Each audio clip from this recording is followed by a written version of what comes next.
I'm 29 and my wife is 27. We discovered that we were expecting our second boy when my wife was 6 months pregnant. We had a baby shower and bought all the essentials for new parents. We already had a 5-year-old son, so we could repurpose some of his stuff. When she went into labor, I was right there with her, since this wasn't my first rodeo, as I had been there 5 years prior. As our 5-year-old matured, I recall having suspicions about whether he was truly mine because he didn't resemble me at all, but when he was born, I was on cloud 9. I had married my soulmate. We met at a park and hit it off instantly when we became best friends. We had been together for 5 years.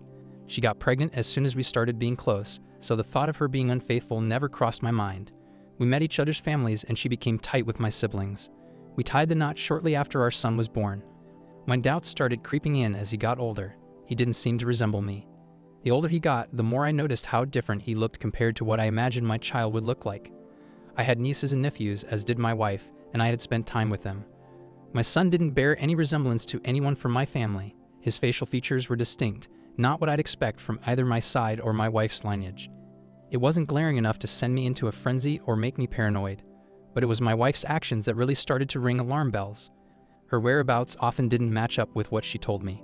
There were significant gaps in her schedule that she couldn't account for.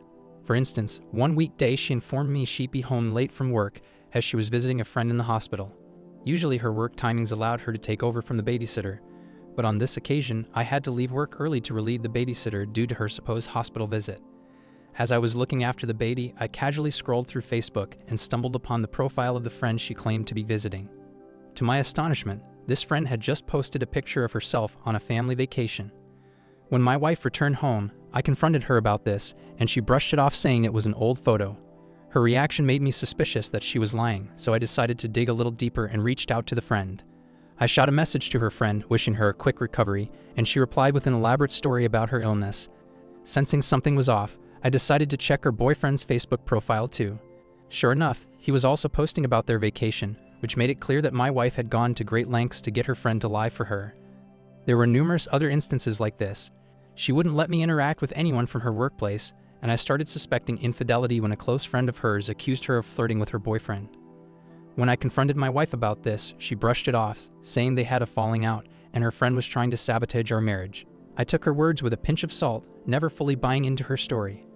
Her web of lies started to unravel not long after we got married, but I was too smitten to see it. She would profess her love for me whenever her lies were exposed. If I ever caught her in a lie, she'd try to make me feel guilty, accusing me of being too controlling, judgmental, and suffocating. So when she felt pregnant, I thought it would be a new beginning for us. I thought this would be our fresh start. I found myself in the delivery room, eagerly awaiting the arrival of what I believed to be my second biological son, all the while comforting my supposed wife amidst the medical staff prepping for the imminent birth. She was in agony, blaming me for the pain she was enduring. As I stood by her, gripping her hand tightly, whispering words of comfort and reassurance, the room was buzzing with expectancy. I can recall every tick of the clock in that moment, as it marked a more traumatic experience than even the birth of our 5-year-old son. As her contractions grew stronger and the medical team guided her through the stages of labor, coaching her on breathing techniques and providing support throughout, I remained by her side, hand in hand. I wished I could absorb the pain she was experiencing. As the medical team readied for the final stage of delivery, I braced myself to welcome another son into our world. At last the moment arrived. Still by her side, I witnessed the climax of months of anticipation and love. I heard the baby's cry before I saw him. When I finally laid eyes on him, I was taken aback because he looked mixed race. All the medical staff, except for the doctor, carried on as if everything was normal. If it hadn't been for the doctor's glance in my direction, I might have thought I was hallucinating. The doctor shot me a look as if to verify my ethnicity before quickly regaining his professional demeanor. The baby's racial background was unmistakably different. In that moment, I felt as if my spirit had left my body frozen in place while everyone else acted as if my wife had just given birth to a mixed-race baby. I could feel her fingers tightening around my hand as my world seemed to collapse around me. It wasn't until the medical team had left the room that I was able to regain my composure. I wanted to confront her right then and there, but she was too exhausted and drifting off to sleep. I left the hospital and never returned. Her family assisted her and the baby back home as I refused to lend a hand and had no intention of sticking around to sign the birth certificate. Now her family views me as the villain, conveniently overlooking the fact that she was the one who had been unfaithful. Shortly after, I had a DNA test done on my 5-year-old son. The day those test results arrived was the day I filed for separation from my sham of a marriage. She was still recuperating from childbirth when I served her the divorce papers. My mother and sister were staying with us at the time, having helped her from the hospital, when they were present when I handed her the divorce papers. They turned hostile when I served the papers, labeling me a neglectful and irresponsible father. The trio followed me around the house, getting in my personal space, trying to provoke me into a violent reaction. I knew their game plan was to incite me into aggression so they could call the police and use it against me during the divorce proceedings, but I didn't fall for their trap. Up until that point, I had been a dedicated father to her son. I loved him wholeheartedly and put more effort into being the father he deserved than she ever did. Now though, when I look at him, I'm filled with resentment.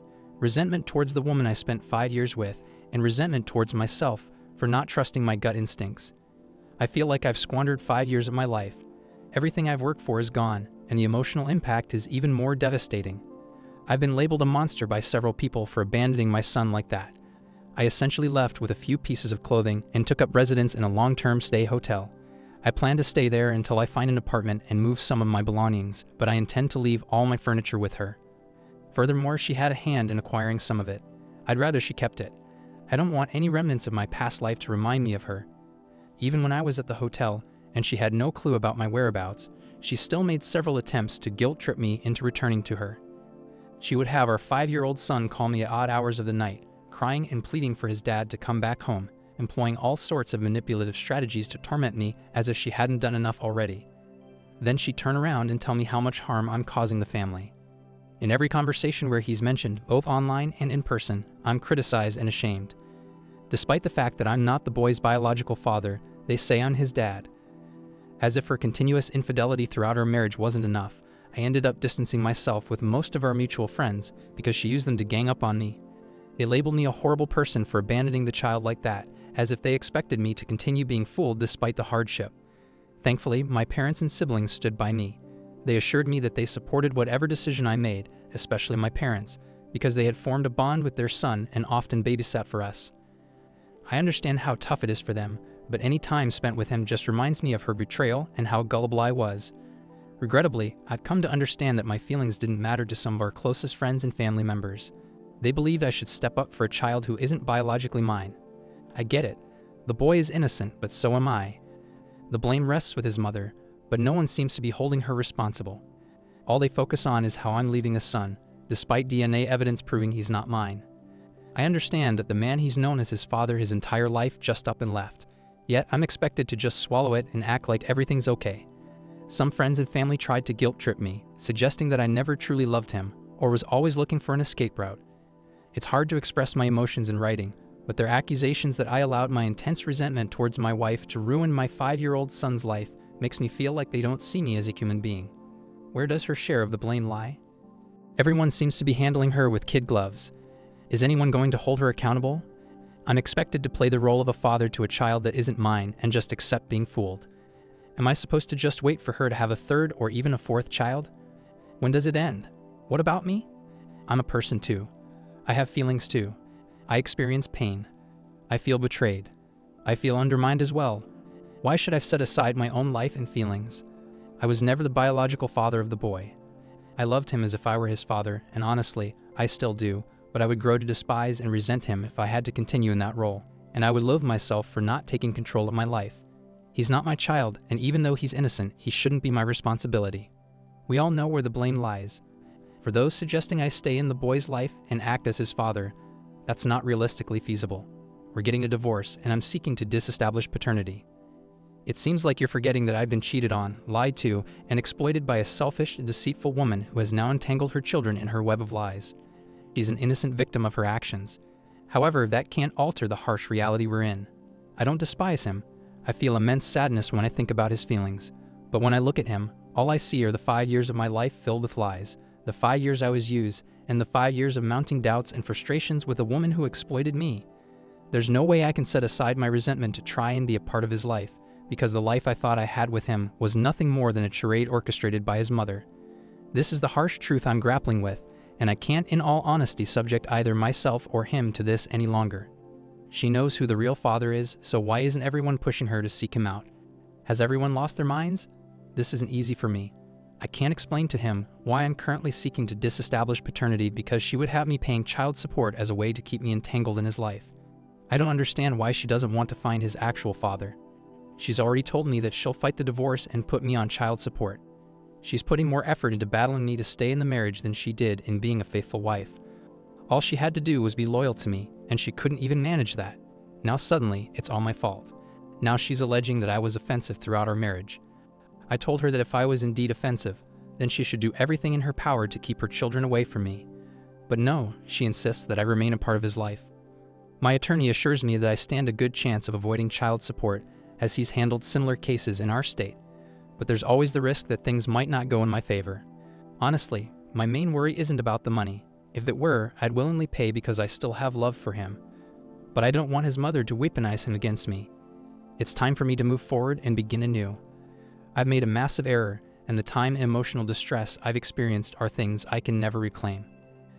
Now for the top comments. Now that's a pretty heartbreaking experience. My heart goes out to you. OP. Paternity fraud is alarmingly frequent, and most states and countries are shifting towards prioritizing the child's welfare over the rights of the legal father, thereby fostering more paternity fraud. The well-being of the man is not a concern for the state, and this disregard for men's welfare is contributing to a high rate of self-harm, as men are seen as disposable by the state. They are often seen as nothing more than tax contributors and soldiers. That's a dystopian society that expects men to accept being deceived. No man should be forced to raise a child that isn't his. Just as the wife had the choice to be unfaithful, the husband should have the choice to leave if the child isn't his. Thank you for taking the time to listen to today's story. If you enjoyed these stories, please feel free to like as well as subscribe to the channel. You can write your suggestions in the comments section about the story and what you would do if you ever find yourself in this situation. Also, if you have a story you would like to share, please do not hesitate to contact me. Take care.